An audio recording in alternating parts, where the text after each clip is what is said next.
सो finally दोस्तों layer edge airdrop listing confirm. जी हाँ, लेयर एड्ज का जो लिस्टिंग है ऑलमोस्ट कंफर्म हो चुका है। यहाँ पे क्या क्या चीजें अभी बाकी हैं इससे डिस्कस करेंगे एंड इसके साथ साथ यहाँ पे हमें अपने अकाउंट को वेरीफाई करने के लिए और भी कुछ एक्टिविटी करनी होगी उसे भी हम जानेंगे एंड इसके साथ साथ ये जानेंगे कि इसके अंदर स्टेकिंग वगैरह का सिस्टम कब आने वाला है एंड इसके एयरड्रॉप से हम क्या एक्सपेक्टेशन रख सकते हैं एंड किसको ज़्यादा एयरड्रॉप मिलेगा। अभी रिसेंटली इसके अंदर CLI क्लाइंट नोट्स भी शामिल किया गया था, तो उनको ज़्यादा एयरड्रॉप मिलेगा या फिर आपने क्लाइंट नोट्स नहीं किया है तो आपको कितना प्रॉफिट हो सकता है, इससे क्या एक्सपेक्टेशन रख सकते हैं। ये सारी चीज़ें आज की इस वीडियो में आपको बताने वाला हूँ। तो चलिए वीडियो को स्टार्ट करते हैं। सबसे पहले इसके मैनेट के बारे में जानते हैं। सो देख सकते हैं लेयर एड्ज की तरफ से बिल्कुल रिसेंट का अपडेट है और इसे ये पिन भी कर दिया है, यानी कि पूरी मैनेट की यहाँ पे जानकारी है। रोड टू मैनेट देख सकते हैं यहाँ पे लिखा भी गया है, यानी कि स्टार्टिंग से लेकर मैनेट लॉन्च तक की यहाँ पे इंफॉर्मेशन दी गई है इस रोड मैप के अंदर एंड यहाँ पे आर्टिकल भी पूरा मीडियम के ऊपर लिख दिया गया है। तो इस आर्टिकल को ओपन करूंगा एंड आप सभी को मालूम है कि लेयर एड्ज कोई छोटा मोटा एयरड्रॉप नहीं है, ये बिटकॉइन बैक एक वेरिफिकेशन नेटवर्क बेस्ड एयरड्रॉप है एंड यहाँ पे डिसेंट्रलाइज वेरिफिकेशन नेटवर्क पे काम होता है। यहाँ पे अगर आप देखें तो देख सकते हैं पास्ट में इसने काफ़ी चीज़ें की हैं, जैसा कि इसके सिंपल से रोड मैप पे बताया गया है। देख सकते हैं यहाँ पे अगर आप देखें तो aggression module, settlement module, DevNet, testnet. तो फाइनली डेवनेट के बाद टेस्टनेट आया, अभी हम करेंटली टेस्टनेट वाले मोड पे हैं। उसके बाद यहाँ पे देख सकते हैं कुछ बड़ी चीज़ें नहीं होंगी।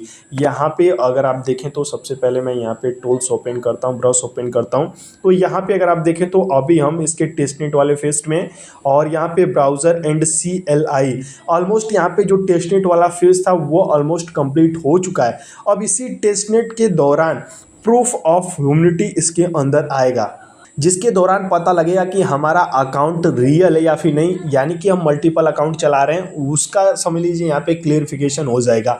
ऑलरेडी इसने काफ़ी चीज़ें कर रखा है जिससे कि जिसके पास मल्टीपल अकाउंट होगा वो उनका बर्बादी हो जाएगा। जैसे कि रिसेंटली आपने देखा कि इसके अंदर हमने मिंटिंग किया, मिंटिंग का कुछ फीस हमने दिया था, तो उससे भी एक समझ लीजिए POH यानी कि प्रूफ ऑफ ह्यूमिनिटी वेरिफिकेशन हुआ एंड उसके अंदर हमने ट्विटर भी कनेक्ट करके रखा है, तो वो भी समझ लीजिए हमारा एक वेरिफिकेशन होगा एंड ऑलरेडी हमने अपना Web3 वॉलेट यानी कि मेटामास्क कनेक्ट करके रखा है। तो यहाँ पे मान लीजिए 3 हमने यहाँ पे प्रूफ ऑफ ह्यूमिनिटी के जो कह सकते हैं KYC है वो हमने कंप्लीट कर रखा है।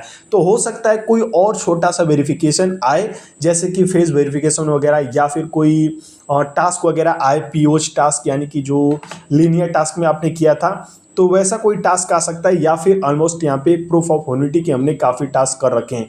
आपके पास लेयर एड्ज का कितना अकाउंट है नीचे कमेंट बॉक्स में कमेंट करके बताना।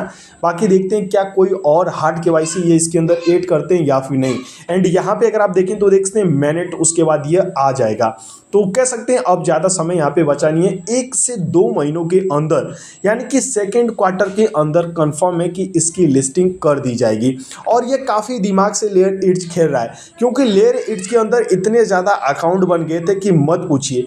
काफ़ी ज़्यादा लोग मल्टीपल अकाउंट बना दिए थे इसके अंदर, जिसके कारण इसने मिंटिंग वाला सिस्टम लेके आया एंड इसके साथ साथ यहाँ पे ट्विटर वगैरह कनेक्ट करने का सिस्टम लाया। अब धीरे धीरे टेलीग्राम और डिस्कॉर्ड वगैरह भी कनेक्ट करने का सिस्टम ला सकता है, जिससे जितने भी मल्टीपल अकाउंट वाले यूज़र हैं वो इससे कह सकते हैं कि बाहर निकल सके। तो ये हमारे लिए भी अच्छा होगा। एंड बाकी जितने लोग CLI यानी कि ये वाला कर रहे हैं ना, तो ये समझ लीजिए एक वेरिफिकेशन के लिए ही था, ब्लॉकचेन वेरिफिकेशन के लिए क्लाइंट नोट्स लाया गया था जो कि PC के अंदर वर्क कर रहा है। तो ये जो कर रहा है ना क्लाइंट नोड वॉलेट वगैरह कनेक्ट करके, तो उसको थोड़ा बहुत एक्स्ट्रा रिवॉर्ड मिलेगा, लेकिन ऐसा नहीं है कि उसको कुछ ज़्यादा ही मिल जाएगा। बाकी ऑलरेडी आपने 3x करके रखा है अपना एक मिंटिंग करके एंड एक मिंटिंग करके आपने 1.2x कर रखा है अपने रिवॉर्ड को। तो ये दोनों अगर आपने किया है तो बेटर है, और मैंने तो 3x वाला कर दिया था, 1.2x वाला नहीं किया था। तो इससे क्या है जो हमारा रिवॉर्ड है वो इंक्रीज़ कर जाएगा। तो इसने काफ़ी दिमाग से लोगों को बाहर निकाला, ये हमारे लिए ही अच्छा है। बाकी और तो इसके ऊपर कोई अपडेट नहीं है। बाकी मैंने आपको समझा दिया अब यहाँ पे क्या क्या चीज़ें होने वाली है। एंड कंफर्म की बात करें तो अभी कुछ कंफर्मेशन नहीं है, लेकिन अप्रैल से लेके मई के बीच में, मई के लास्ट तक इसकी लिस्टिंग हो जाएगी ऑलमोस्ट। यहाँ पे और कुछ बचा नहीं है, बस प्रूफ ऑफ होमनिटी। एंड रही बात स्टेकिंग वगैरह की, तो लिस्टिंग के बाद ही इसके अंदर स्टेकिंग वगैरह का सिस्टम आएगा। इस आर्टिकल में ऑलरेडी सारी चीज़ें लिख रखा है इसने, देख सकते हैं यहाँ पे स्टेकिंग एंड यहाँ पे air drop TG MANET launch, उसके बाद partner integration on MANET launch, UBS and staking वगैरह का ये जो सिस्टम है ना, बेबीलोन बीएसएन स्टेकिंग लॉन्च, ये सारी चीज़ें मैनेट लॉन्च के बाद ही की जाएंगी, टीजी के बाद ही की जाएंगी। बाकी जो भी प्रोसेस रहेगा एयर ड्रॉप टीजी का, वो सब अपडेट आपको अपने टेलीग्राम ग्रुप पे प्रोवाइड करूंगा। अगर आपने अभी तक टेलीग्राम ग्रुप ज्वाइन नहीं किया है तो अभी जाकर टेलीग्राम ग्रुप ज्वाइन कीजिए। यहाँ पे देख सकते हैं फ्री का आपको हॉट टोकन मैं गिव अवे कर रहा हूँ, तो जाके इसे पार्टिसिपेट कर लीजिए टेलीग्राम ग्रुप को। एंड कोई क्वेश्चन डाउट होगा तो टेलीग्राम ग्रुप पे पूछ लेना। एंड जितने भी बेहतरीन एयर ड्रॉप आते हैं बड़े बड़े वेंचर द्वारा सपोर्टेड, वो सब आपको अपने टेलीग्राम ग्रुप पे शेयर करता हूँ, वेबसाइट वाले एयर ड्रॉप। अभी जाइए टेलीग्राम ग्रुप ज्वाइन कीजिए, कोई क्वेश्चन डाउट होगा तो वहीं पे पूछ लेना। बाकी ये वीडियो पसंद आई हो तो वीडियो को एक लाइक कर दीजिए, चैनल पे अभी तक नहीं है तो चैनल को सब्सक्राइब कर दीजिए। तब तक के लिए जय हिंद, टेक केयर, बाय।